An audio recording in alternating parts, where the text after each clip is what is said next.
Hello and welcome to Byju's IAS. Let's take up the analysis of today's The Hindu newspaper by looking at a column from page number 7 of the Delhi edition.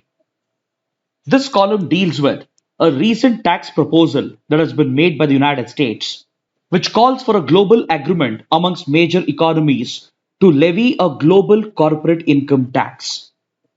Recently, the Treasury Secretary in the Biden administration, Janet Yellen, has proposed global coordination amongst major economies, especially amongst the OECD countries, to come up with a global agreement for a minimum tax rate on corporate income in order to help raise government resources during the pandemic.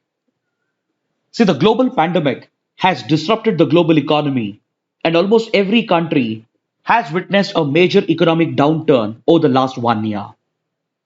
This economic slowdown has affected government resources, that is, government tax revenue. And while the tax revenue for governments have declined, parallelly, government spending and expenditure has gone up, especially on welfare, due to the hardships and difficulties that has been triggered by the pandemic. So, increasing government expenditure and the falling tax revenue has widened the fiscal deficit of governments around the world, and this is very true with regard to the United States.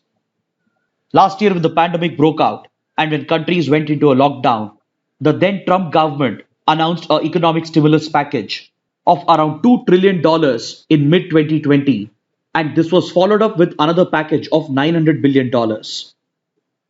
As this stimulus package became insufficient, the Biden administration came out with a new economic stimulus package of $1.9 trillion, and now it is in the process of working out another $3 trillion package for reviving the US economy. Such massive government spending at a time when tax revenue has gone down and at a time when government spending on welfare has gone up is bound to further widen fiscal deficit, and the United States is already feeling its impact. If this is a case of a large and strong economy such as the United States, then you can imagine what would be the fiscal deficit pressure on other governments.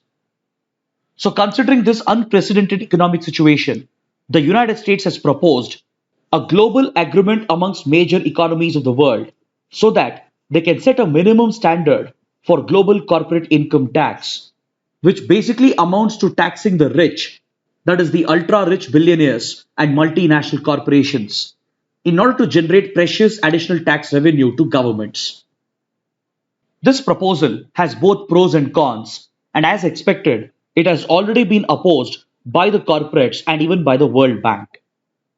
Because for the corporates, any such minimum tax rate around the world will eat into their profit margins.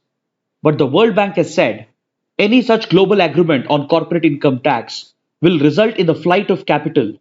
And according to the president of the World Bank, such a proposal would particularly affect the ability of the poor countries to attract investments. In this context, the writer evaluates the pros and cons of such a proposal, and he examines the links between taxation policy, government deficit, and government spending on welfare, which in turn has a direct impact on inequalities in the society. Because, see, this equation is very simple. If taxes are higher, the government revenue would be higher, thereby allowing the government to spend more on welfare programs. When such welfare programs are implemented, it will automatically reduce inequities in the society. And the exact opposite is true if taxes are reduced, because then government deficit is going to increase. And especially when government expenditure is going up, the government will be left with very little resources to spend on welfare, thereby directly affecting welfare programs, thus resulting in increasing inequalities in the society. So, whenever the world faces a grave crisis, there has been a proposal to increase taxes, especially on corporates. And there has been a proposal to come out with such a global corporate income tax, which will set a minimum tax rate on the corporates in each country, thereby helping governments around the world to raise their tax revenue. One such proposal was made following the 2008 financial crisis, but however, this proposal was not worked upon following severe resistance from the capitalist class. But now you might ask, why does the US require a global agreement for a minimum corporate tax? And why can't it go ahead unilaterally and increase taxes within the US to generate more revenue for the US government. The question is, why is the US bothered about the income tax of other countries? To understand that link, we need to see what happened after the collapse of the Soviet Union in the 1990s. See, as the Soviet Union collapsed and the Cold War ended, several new countries were born in East Europe. And these East European countries, most of which were communist countries under Soviet influence, they felt a severe economic hit on their economies. And as their economies were struggling, they decided to attract capital and investments by carrying out a very sharp reduction in taxes, especially on corporates. This sudden and sharp reduction in taxes by just a few countries in East Europe triggered a race for tax reduction around Europe. Because when only few countries are reducing taxes, naturally, corporates and investors would be attracted to these countries, thereby creating a disadvantage for the other countries. Hence, to compete with such low tax jurisdictions, the other countries as well would be forced to bring down their taxes. So, this race towards tax reduction that was triggered in Europe had a global impact in the coming years because any country which didn't reduce the taxes would lose out on investments as the investors would be attracted towards other low tax jurisdictions. So, as governments around the world competed to reduce their taxes, there was a severe hit on government resources, that is, on government tax revenue, which directly affected government expenditure. Reduced government expenditure meant reduced government expenditure on welfare as well. And eventually, it led to the privatization of several essential services as well. Since the private industry is always driven by the motive of profit, it can never function like the way the government does. And as a result, socio-economic welfare gets compromised, thus resulting in rising disparity. While privatization brings its own benefits, it also has the drawback of leading to rising inequality, and the competitive reduction of taxes by governments affects their revenue and thereby has a direct impact on public welfare programs. Then we saw the emergence of ultra low tax jurisdictions such as tax havens, and this resulted in a phenomena known as BEPS. It stands for Base Erosion Profit Shifting. Basically, when countries started declaring themselves as a tax haven or as a low tax jurisdiction, private companies they started shifting their profits to these low tax jurisdictions in order to escape higher taxes in other high tax jurisdictions. In many cases, private companies were utilizing shell corporations or front companies to shift their profits to these tax havens in order to avoid paying higher taxes in other countries.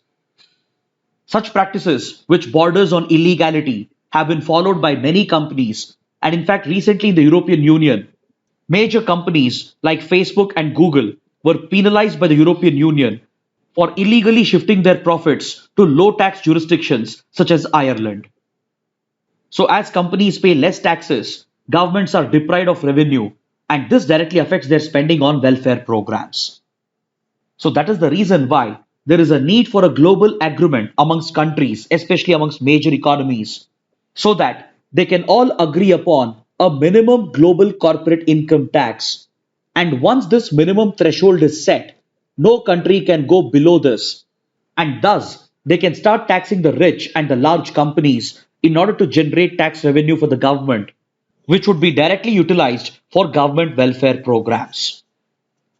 Hence, the writer says that this proposal of the US can be a game changer, and major economies such as the OECD countries and major developing countries like India, if they all come together with the leadership of the US and if they agree upon a global agreement for a minimum global corporate income tax, then they can judicially raise their tax revenues, which in turn can contribute to improvement in welfare.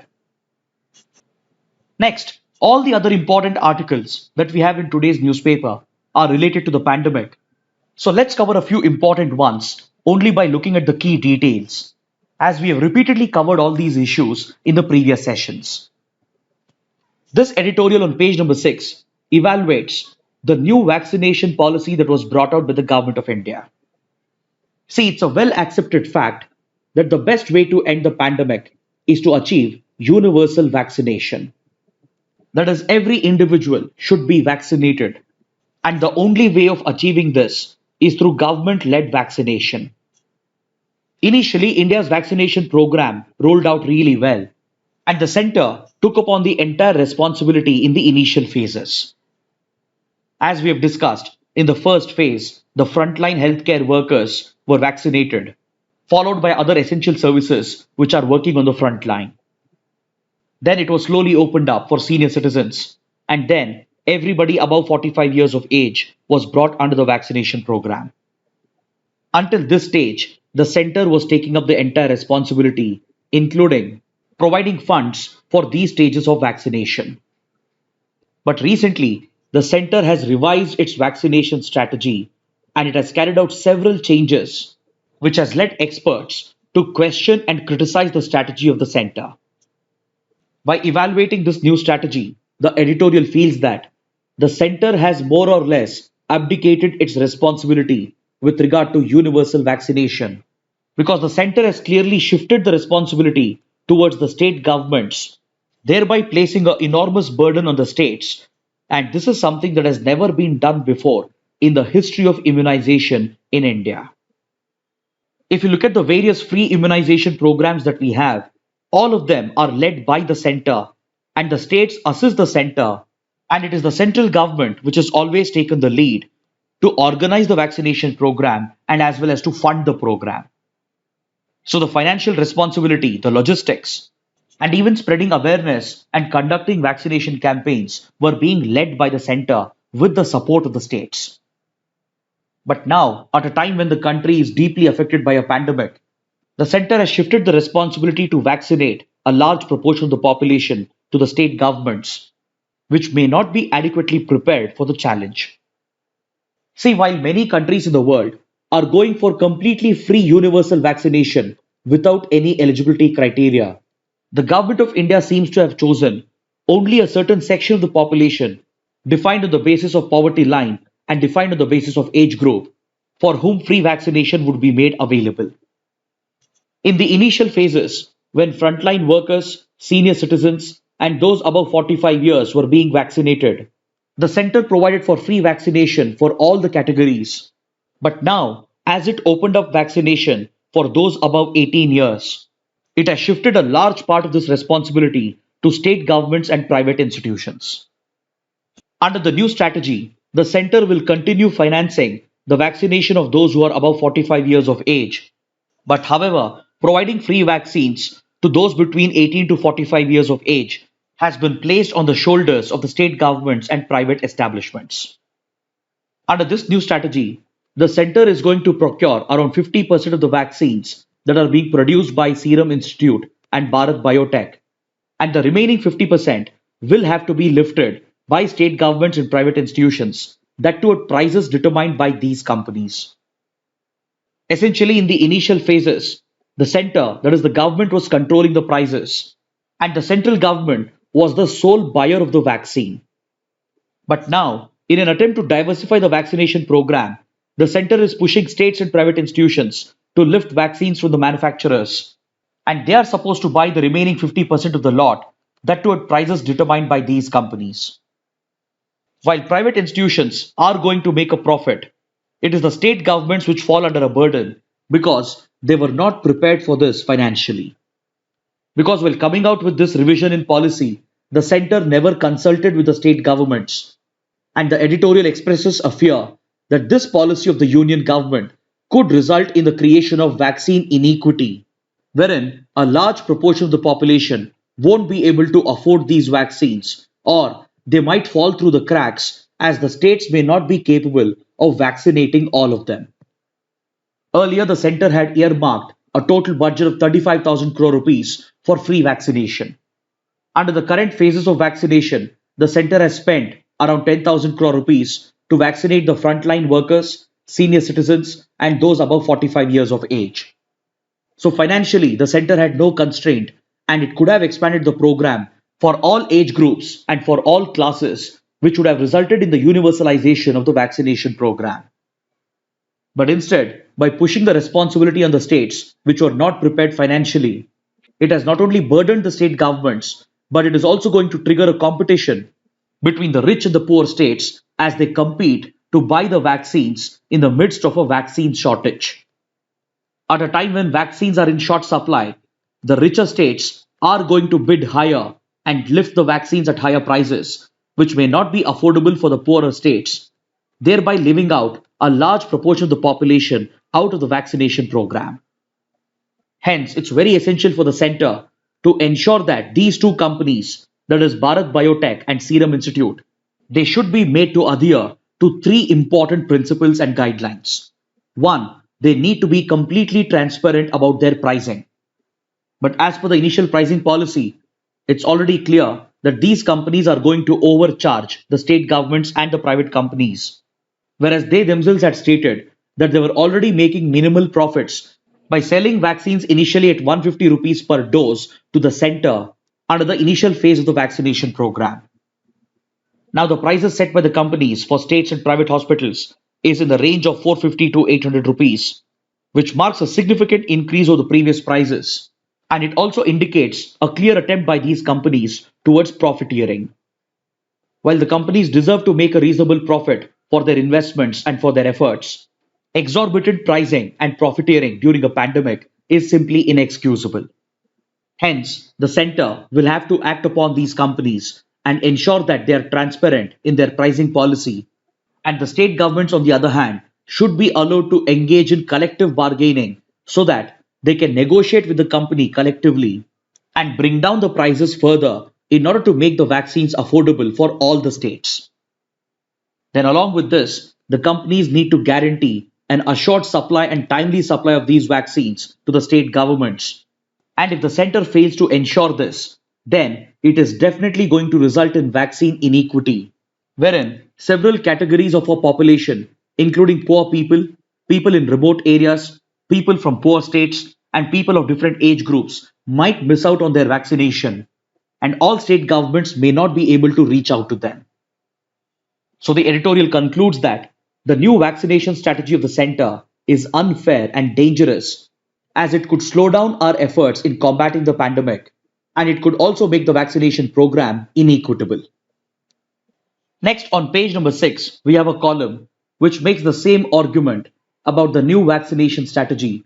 So I would request you to go through this column once. Then, coming to page number 7, we have another column that explains how the pandemic has driven up hunger and nutrition loss, especially in developing and underdeveloped countries and amongst the country's poor population.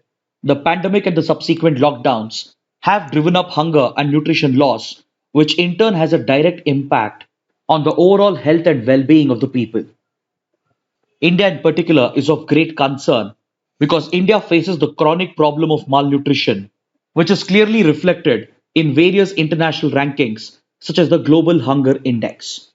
In the 2019 report, India was ranked at the 102nd position out of 117 countries, thereby indicating the extent of malnutrition in the country and the extent of hunger which is driven by poverty in the country.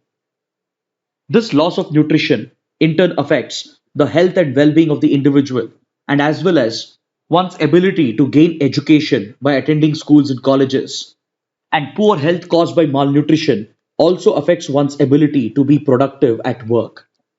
In several instances, it even deprives the individual from getting a job in the first place. The COVID-19 pandemic and the lockdowns have affected income of the lower sections of the society, and especially its devastating impact on migrant workers has affected their ability to access nutritious food. Several studies, such as the National Family Health Survey and the Global Food Policy Report, have clearly shown that the overall spending of poor people on nutritious food, such as milk, vegetables, pulses, and oil, has gone down considerably. And the lockdowns in particular have further driven down this expenditure on nutritious food. Along with this, the pandemic and the lockdowns have disrupted several government programs related to food and nutrition, and food security schemes such as the public distribution system and midday meal schemes, and even community kitchens such as the Amma canteens in Tamil Nadu, they have been disrupted, thereby making it difficult for the poor and the migrant workers to access nutritious food. Last year, when the lockdowns were announced, the government launched the Pradhan Mantri Garib Kalyan Anna Yojana, to guarantee basic food security to the migrant workers and to the poor population.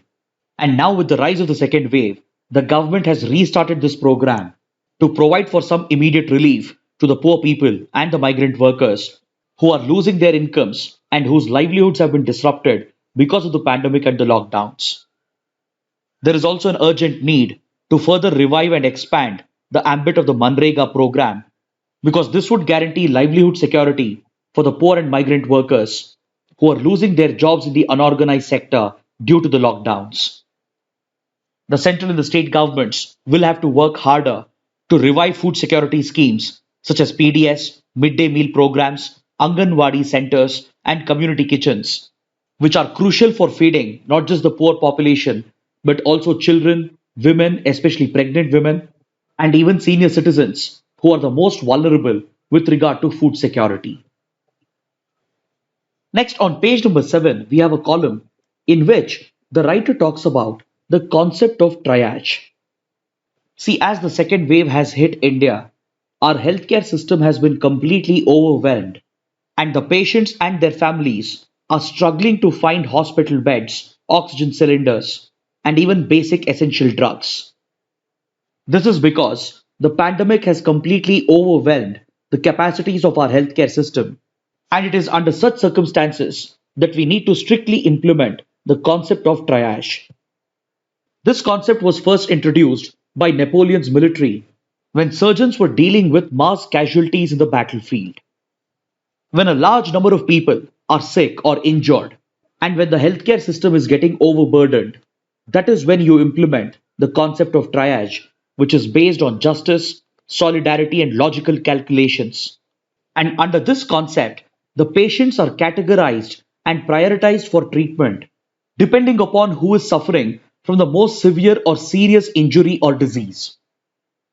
So, when a large number of people need urgent medical attention and when there are limited resources, the victims, that is, the patients, they are basically divided into different categories based on the severity of the disease or the injury. The most serious cases are treated first, and the rest are treated later as per their level of severity. Under this concept, no priority is given to the influential, and no matter who the individual is, only the most severe and serious patients are treated first by following this order of prioritization and categorization. This concept is built on the principles of justice, solidarity, and basic logic. And under this concept, the interest of everyone, that is, the society, is prioritized over the interests of the individual. In this concept of treatment, the individual doesn't matter, but the ones who are categorized as the most severe or most serious patients, they are given priority treatment. And this is the concept that India should be implementing during this time of crisis. Because right now, a part of the burden on our healthcare system is that even asymptomatic patients and those who are suffering from mild to moderate degree of disease, and even celebrities, influential people, and politicians are getting admitted to hospitals right after they test positive for COVID. And this is resulting in the unnecessary strain on the healthcare system, which is already overburdened. If these cases are set aside under the concept of triage, and if the most severe cases are prioritized by the healthcare system, then more number of lives could be saved, as the concept of triage happens to be a time-tested and effective strategy. Under this concept, even cold logic is also applied in order to increase the effectiveness of this strategy. Now, let's say, for example, there are two patients who have the same severity of the infection. There is a 90-year-old woman and a 50-year-old person. And let's assume that there's only one bed available to treat both of them. In such cases, cold logical calculations are made by the healthcare industry to prioritize the 50-year-old who might have better chances of survival, leading to second priority being given to the 90-year-old individual. We saw this happening last year in countries like Italy, where the concept of triage was followed by the doctors with the support of the government, considering the grave and unprecedented crisis that they were dealing with. But in India, where most of the rich and influential class and even the middle class are occupying the beds, it would become impossible for the poor to access healthcare, even if they are suffering from extremely severe condition. In this scenario, the hospitals and the healthcare industry alone cannot implement the concept of triage in India. This requires the support of the government, and if implemented in a fair and unbiased manner, it can be very effective in prioritizing treatment for the most serious cases and thereby help in saving precious lives despite the burden on the healthcare system. Now let's look at a couple of mains practice questions. The first question: the proposal for a minimum global corporate income tax could be a game changer. Critically evaluate. The second question: the COVID-19 vaccination policy of India has raised concerns of vaccine inequity. Discuss. Kindly write an answer to these questions and post your answers in the comment section below. So this concludes our discussion for today. Thanks for watching.